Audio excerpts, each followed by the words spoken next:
We're going to talk about today when things go wrong, when things go sideways.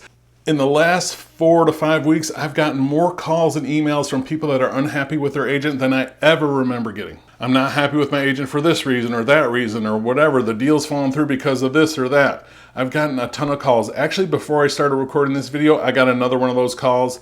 Not happy, agent's not responsive, and that could be for a few different things. One, a lot of these agents just came into the business in the last couple of years, and they're only used to sales way up here, and frankly, it was probably a little bit easier for them than it is right now. With between 20 and 25% fewer sales than there were the last couple of years, a lot of agents are struggling.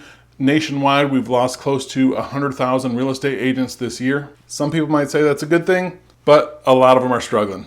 And it's not really that things are going to go perfect every time, because in real life, they just don't. They should go great 9 out of 10 times, but the most important thing is going to be, what does that agent do when something goes wrong? You're in the middle of the transaction and what happens? I'm Jeff Valentino. I love helping people buy and sell real estate. If that's you, my contact information is below. I just had a closing where I represented the buyer, and the listing agent actually quit right in the middle of the transaction. Left, quit, gone.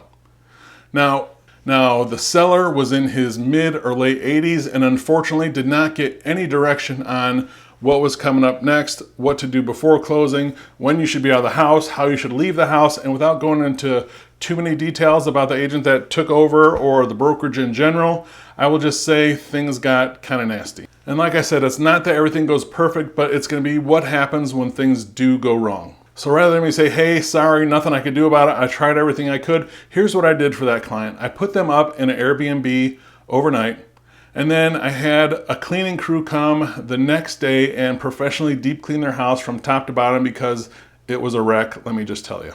And I didn't have to do that, but I just felt it was the right thing to do, because these people, through no fault of their own, were just put in a terrible situation. No fault of mine, no fault of theirs, but the situation was what it was, and it was like, how do we get out of that? At the end of the day, I think they got a great house in a great neighborhood. We just had some humps to get through in the middle, and then after the transaction closed, actually, but we did it, and hopefully they're happy. Let's get right into the market update. So kind of going on trend, total closed sales last month were about 20% lower than they were this same time the year before. We've expected that. If you've watched these before, you kind of know that was coming, but here's an interesting fact. Showings per listing actually ticked down this month, when typically in the busier summer months, we'll see a lot more showings before the house goes under contract. They really tried to squeeze them in there. This month, it actually ticked down to an average of 7.8 showings before going under contract. This tells me that buyers are being a little bit more choosy. I'll explain more as we get through the other numbers, but buyers are being a little bit more choosy now. They're not just going out to every house that goes on the market, oh my gosh, can we make this work? They're being a little bit more choosy, which is a good thing. They're not just going to look at and offer at any old house that comes on the market. So it was kind of encouraging to see that number come down. Surprising, but also encouraging at the same time. Now, new listings, if we take a look at that, you'll see they are basically flat. I mean, a slight uptick over last month. Typically, we see another jump this month in new listings, but we did not see that. And typically, we are at our peak new listings for the year right now. Sometimes we see a jump in July or August, but a lot of times this is our peak, and we see new listings tend to decline throughout the rest of the year. That does not speak well for inventory and the overall supply of homes, just not enough listings still coming on the market. But it's going to be interesting. Are we going to get that jump in August on new listings like we do once in a while, or is this just kind of where we've peaked? It'll be interesting to keep an eye on that as we finish out the summer. Now, in the month supply, that ticked up to 1.7 months.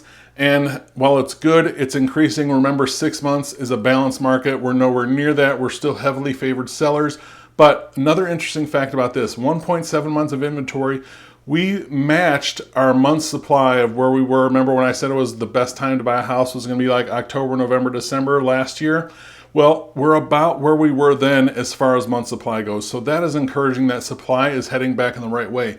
And that 1.7 months was about a 2-year high at the time. So we've matched a 2-year high in supply of houses. I know if you're looking, there's still not a lot on there, but remember, things hopefully are starting to move a little bit in the right direction. It's just going to be slow. I would love to see us get to 3 months. I mean, never mind 6 months supply for a balanced market. I would love to see us get to 3 months supply that would give so many more choices for buyers. It would force sellers to really kind of step up their game and just be better for the market overall, in my opinion. Now, on to average sales price. That ticked up again slightly to about $323,000. And remember, when we talk about average sales price, we talk about the $50,000 house and the $1.2 million house, and that's the average of all sales that month throughout Winston-Salem, Greensboro, High Point, all the surrounding areas, the entire MLS. So that's the average sales price. And if you're looking in that 400 or under price point, you know that it's probably still competitive, right? You might look on Zillow or whatever one day, and then later that day it's pending or it's gone the next day. You see that that's really competitive. If the house is nice, if it's priced correctly, desirable schools and things like that, you're still seeing those are going quicker. So what we're seeing in that is houses that are, priced correctly in that, they're still going above asking really often. Not all of them, but there's enough of them that you should pay attention to if the house is nice, desirable schools, something that would appeal to a wide variety of people. It's going to get a lot of action right away, so be ready. Now let's move on to days on market. Again, flat at 8 days. Remember, we had that 2-year stretch where days on market were 7 days or lower. We had that stretch going back to, the beginning of the pandemic, and then we had that spike again over that time last fall and winter when I thought it was going to be a really good time to buy. We saw it jump up to about 13 days, and then right away this spring came back down to 8 days, and that's kind of where it settled in through the spring and this first chunk of the summer. We've kind of settled in at 8 days on market. Now here's what's important, what that's telling me is desirable houses, right, that we've just been talking about that are priced correctly are going quick in about 2 or 3 days. Houses that aren't are taking 2+ weeks to sell. So if there's an opportunity for a deal, look for houses that are about 14 or more days on the market and look to get those homes below asking price. If it was priced incorrectly, you could probably get it for lower than you would have had to pay for if it was priced correctly. That leads right into the biggest mistake I'm seeing sellers making right now. That is pricing their home incorrectly. So many people want to use that aspirational pricing of where we can kind of put it ahead of where the market was and the market would catch up to it or the offers would catch up to it. Biggest mistake I'm seeing sellers make right now. Buyers have been conditioned now for 2+, almost 3 years of you have to pay asking or over, asking or over. This is all that they've been seeing. We're at 100% list to sales price ratio still. And sellers are making that big mistake. They're aspirationally pricing their home. They're not, and it's going to just sit on the market. We just showed where buyers are being a little bit more choosy. They're not willing to do whatever, whenever. So sellers, price your home correctly. The second biggest mistake is not having the home show ready. Do some minor repairs, do some touch-ups, improve curb appeal, and you even have a pre-listing inspection. I mean, have the home show ready, have a good marketing plan, price it correctly, you should do just fine. Buyers, the biggest opportunity for you right now is again to see those homes that are 14 or more days on market, where that seller's starting to get like, wow, all I hear is about how fast the real estate market is moving in Winston-Salem, Greensboro, and High Point, and no offers on my house. Sellers are going to start to get a little bit of panic, and they're going to either have to reduce the price or accept an offer under asking price.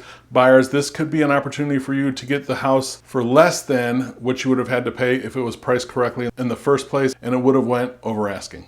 If you need help buying or selling real estate anywhere in the Triad, I'd love to be a resource for you. You can email me directly at jeff@govalentino.com. Thanks.